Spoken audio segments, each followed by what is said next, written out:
Question 54.17.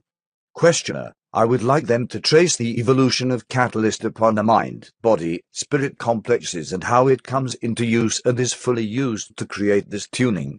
I assume that the sub-logos that formed our tiny part of the creation using the intelligence of the logos of which it is a part, provides the base catalyst that will act upon mind-body complexes and mind-body spirit complexes before they have reached a state of development where they can begin to program their own catalyst. Is this correct? Answer: I am Ra. This is partially correct. The sub-logos offers the catalyst at the lower levels of energy, the first triad. These have to do with the survival of the physical complex. The higher centers gain catalyst from the biases of the mind, body, spirit complex itself in response to all random, undirected experiences. Thus the less developed entity will perceive the catalyst about it in terms of survival of the physical complex with the distortions which are preferred.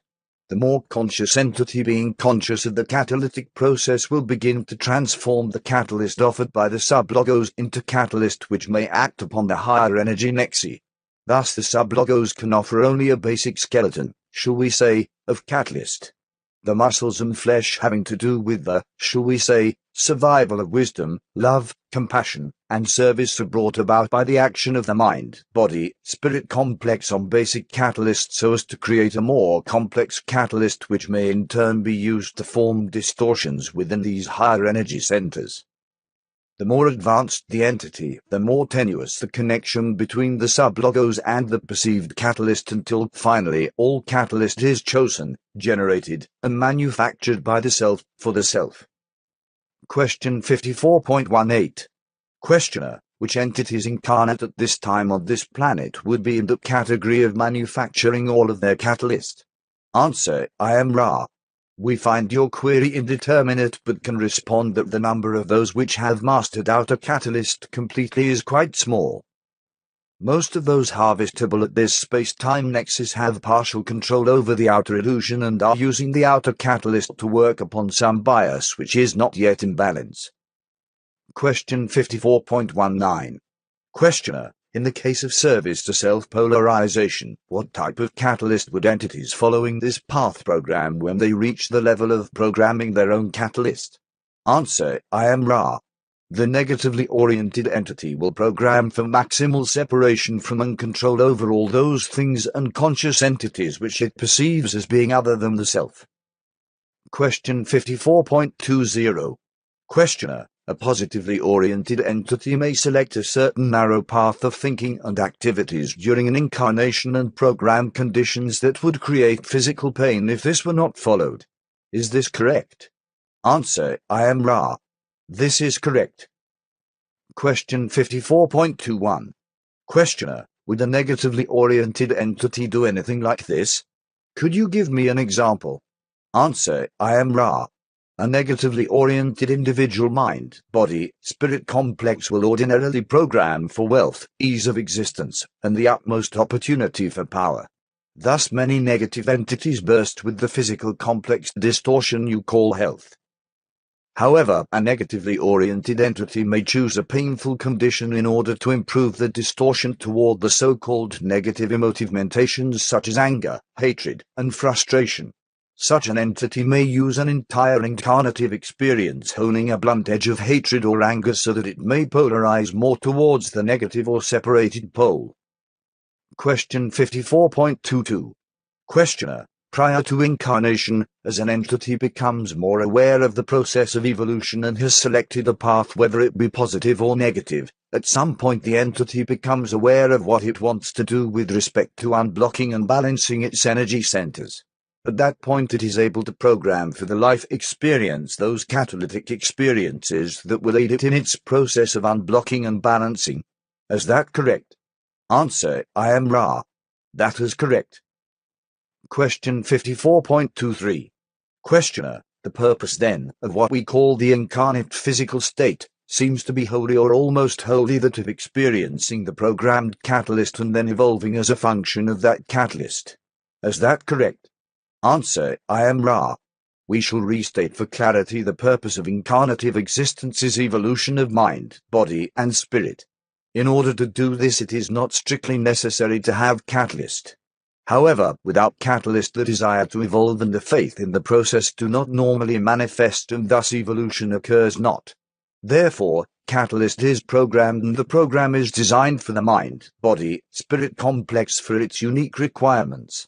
Thus it is desirable that a mind, body, spirit complex be aware of and hearken to the voice of its experiential catalyst, gleaning from it that which it incarnated to glean. Question 54.24. Questioner: then it seems that those upon the positive path as opposed to those on the negative path would have precisely the reciprocal objective in the first three rays, red, orange, and yellow. Each path would be attempting to utilize the rays in precisely the opposite manners. Is this correct? Answer: I am Ra. It is partially and even substantially correct. There is an energy in each of the centers needed to keep the mind, body, spirit complex, which is the vehicle for experience, in correct conformation and composition. Both negative and positive entities do well to reserve this small portion of each center for the maintenance of the integrity of the mind, body, spirit complex.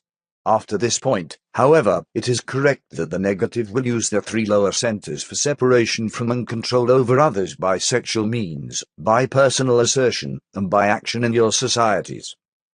Contrariwise, the positively oriented entity will be transmuting strong red ray sexual energy into green ray energy transfers and radiation in blue and indigo, and will be similarly transmuting selfhood and place in society into energy transfer situations in which the entity may merge with and serve others, and then, finally, radiate unto others without expecting any transfer in return. Question 54.25. Questioner: can you describe the energy that enters these energy centers? Can you describe its path from its origin, its form, and its effect?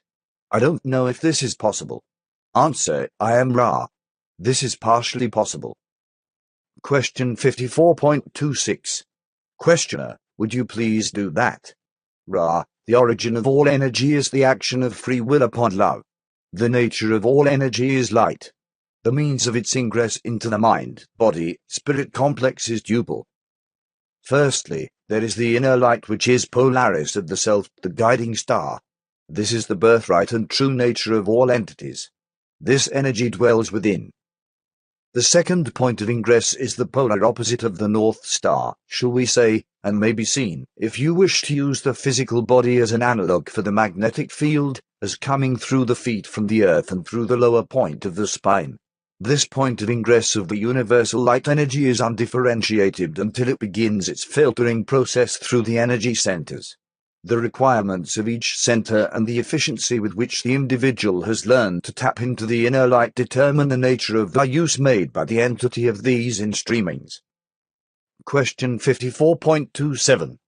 Questioner: does experiential catalyst follow the same path? This may be a dumb question. Answer: I am Ra. This is not a pointless question, for catalyst and the requirements or distortions of the energy centers are two concepts linked as tightly as two strands of rope. Question 54.28. Questioner: you mentioned in an earlier session that the experiential catalyst was first experienced by the South Pole and appraised with respect to its survival value. That's why I asked the question. Would you expand on this concept? Answer: I am Ra. We have addressed the filtering process by which incoming energies are pulled upwards according to the distortions of each energy center and the strength of will or desire emanating from the awareness of inner light. If we may be more specific, please query with specificity. Question 54.29. Questioner: I'll make this statement which may be somewhat distorted and then let you correct it. We have, coming through the feet and base of the spine, the total energy that the mind, body, spirit complex will receive in the way of what we call light. Each energy center then filters out and uses a portion of this energy, red through violet. Is this correct? Answer: I am Ra. This is largely correct. The exceptions are as follows: the energy ingress ends with indigo. The violet ray is a thermometer or indicator of the whole. Question 54.30. Questioner: as this energy is absorbed by the energy centers, at some point it is not only absorbed into the being but radiates through the energy center outwardly. I believe this begins at the blue center and also occurs in the indigo and violet. Is this correct? Answer: I am Ra. Firstly, we would state that we had not finished answering the previous query and may thus answer both in part by stating that in the fully activated entity only that small portion of in-streaming light needed to tune the energy center is used, the great remainder being free to be channeled and attracted upwards.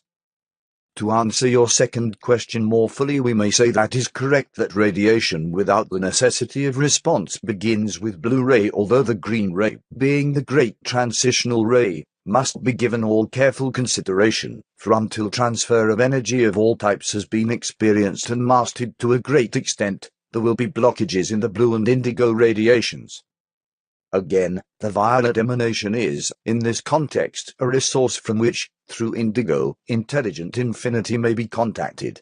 The radiation thereof will not be violet ray but rather green, blue, or indigo, depending upon the nature of the type of intelligence which infinity has brought through into discernible energy. The green ray type of radiation in this case is the healing, the blue ray the communication and inspiration, the indigo that energy of the adept which has its place in faith. Question 54.31. Questioner: what if a mind, body, spirit complex feels a feeling in meditation at the indigo center? What is he feeling? Answer: I am Ra. This will be the last full query of this working.